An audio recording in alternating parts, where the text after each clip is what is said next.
Hello, আসসালামু আলাইকুম। কিভাবে হচ্ছে পিটি পিয়ারসনের যে অফিসিয়াল মক টেস্টগুলো আছে সেগুলো অ্যাক্সেস করতে হয় বা সেগুলো পরীক্ষাগুলো দিতে হয়, এর আগে কিভাবে হচ্ছে টেস্ট করতে হয় যে আপনার কম্পিউটার, হেডফোন এগুলা কি ঠিক আছে কিনা, এগুলা এই পরীক্ষার জন্য প্রপারলি কাজ করতেছে কিনা সেটা কিন্তু আগে চেক করে নিতে হবে। সো এটা কীভাবে করবেন, এখানে হচ্ছে আপনার মাই পিটি অ্যাকাউন্টে চলে যাবেন, লগ ইন করে ফেলবেন। লগ ইন করে তারপরে এখানে চেক করে নেবেন যে আপনার অ্যাকাউন্টেই আপনি লগ ইন করছেন। এরপরে উপরে লেখা আছে my PT, my activity, prepare and help. প্রিপেয়ারে ক্লিক করবেন। প্রিপেয়ারে ক্লিক করার পরে এই যে এখানে লেখা আছে score practice test. Score practice টেস্টে গেলে ওখানে ABCDE যেটা আপনি নিয়ে নিছেন, যেটা আপনার অ্যাক্সেস আছে সেটা চলে আসবে। আর যদি আপনি টেস্ট করতে চান যে এখানে আমার সেট আপটা ঠিক আছে কিনা, তাহলে দেখাচ্ছি। স্কোর পিটি টেস্টে যাচ্ছি।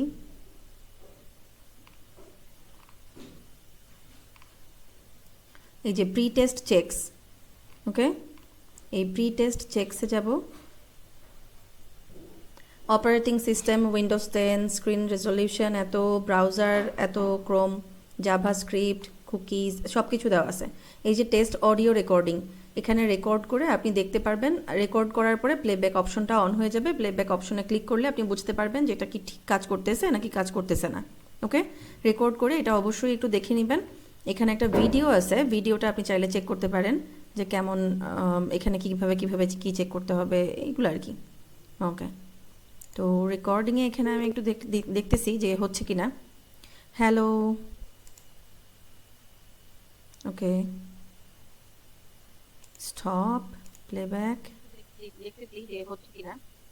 Hello, okay, absolutely working, absolutely perfectly working. Okay, তাহলে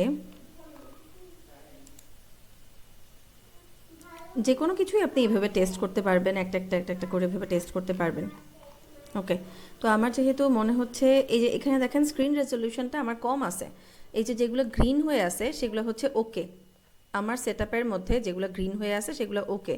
অপারেটিং সিস্টেম ঠিক আছে, ব্রাউজার ঠিক আছে, জাভা স্ক্রিপ্ট ঠিক আছে, কুকিজ ঠিক আছে। ওকে, আমার অডিও রেকর্ডিংটাতে একটু প্রবলেম আছে কারণ আমার হেডফোনে হচ্ছে নয়েজ ক্যান্সেলেশন ফিচারটা পারফেক্ট না, ঠিক আছে। তারপর স্ক্রিন রেজলিউশনটা আমার হচ্ছে এখানে কম আছে। বলতেছে যে 1280x780 ভালো, মিনিমাম রিকোয়ারমেন্ট হচ্ছে 1024x768 is required minimum. But আমার হয়তো বা এর থেকেও কিছুটা কম আছে। এই যে এগুলো আমি নেগেটিভ ইয়েতে আসি, বাকি যেগুলো টিক দেওয়া আছে সেগুলো সব ওকে আছে, ঠিক আছে। তো আমার এই দুইটা যদি প্রবলেম থাকে সেক্ষেত্রে কিন্তু আমার নাম্বারটা একটু 19-20 হইতে পারে, তবে সেক্ষেত্রে যে খুব বেশি সমস্যা হবে তা না। ওকে, তবে হ্যাঁ, অনেকের হচ্ছে একদম জিরো আসে, মানে তাদের অডিও রেকর্ডিং সিস্টেমটা প্রপারলি একদমই কাজ করতেছে না। যেমন গত 2 দিনে দেখলাম 2টা স্টুডেন্টের একদম স্পিকিং সেকশনে অনলি 10 আসছে। তো স্পিকিং সেকশনে 10 মানে হচ্ছে আপনার রিপিট সেন্টেন্স রিটার লেকচার থেকে লিসেনিংয়ে কিছুই অ্যাড হয় নাই, আবার রিড অ্যালাউড থেকে আপনার রিডিংয়ে কিছু অ্যাড হয় নাই। তার মানে আপনি বাই ডিফল্ট ওখানেও কম পাচ্ছেন, লিসেনিং এবং রিডিংয়েও আপনি কম পাচ্ছেন।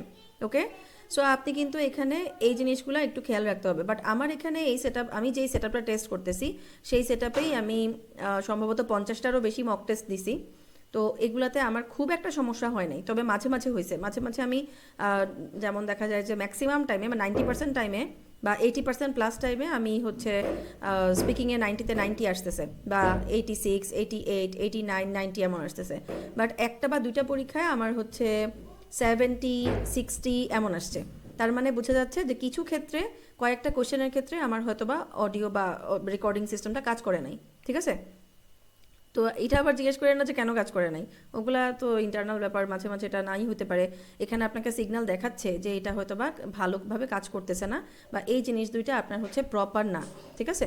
ওকে, সো তারপরে আমি এখানে আবার ওই যে প্র্যাকটিস টেস্টে চলে যাচ্ছি। উপরে কিন্তু লেখাই আছে প্র্যাকটিস টেস্ট। এই যে আমার স্কোর টেস্ট এ বাকি আছে, তারপর সি বাকি আছে। যেগুলোতে লক করা আছে সেগুলো কিন্তু অ্যাসাইন করা নাই, ঠিক আছে। আর যেগুলো স্টার্ট লেখা আছে তার মানে এগুলো আমি যখন ইচ্ছা তখন বাসায় বসে পরীক্ষাটা দিয়ে ফেলতে পারবো। আর এই যে এখানে 3টা আছে, আমার এখন 4টা, 1 2 3টা, হ্যাঁ, এ, সি আর ই। ওকে, আরেকটা ছিল সেটা আমি 2-3 দিন আগে হয়তো বা দিছিলাম, এই জন্য ওটা লক হয়ে গেছে, মানে ওটা আমি শেষ করে ফেলছি। একটা মক কিন্তু আপনি একবারই দিতে পারবেন। আচ্ছা, এমন কোনো কথা নাই যে আপনি এই একটা মক একবার দিয়েছেন, আবারও যদি আপনি টেস্ট এ কিনেন তার মানে আবার আপনার সেই সেম কোশ্চেন আসবে, একদমই না। পরীক্ষার হলে যেমন আপনাদের 1-2টা কোশ্চেন কমন আসে, এখানেও আপনাদের 1-2টা কোশ্চেন কমন আসতে পারে। তার মানে এই না যে এই পরীক্ষা আপনি আগেই দিয়েছেন। যতবার আপনি কিনবেন ততবার হচ্ছে ফ্রেশ কোশ্চেন আসবে, ডিফারেন্ট কোশ্চেন আসবে। কখনোই একই ফুল সিস্টেম, ফুল কোশ্চেনটা একই রকম থাকবে না, ফুল পরীক্ষাটা একই রকম হবে না। ওকে, 1-2টা কোশ্চেন এদিক ওদিক করে মিলতে পারে, বাট ফুল কখনোই মিল থাকবে না। ওকে, একবার একটা টেস্ট অ্যাসাইন করার পরে সেটা কিন্তু আর ফেরত নেওয়া যায় না।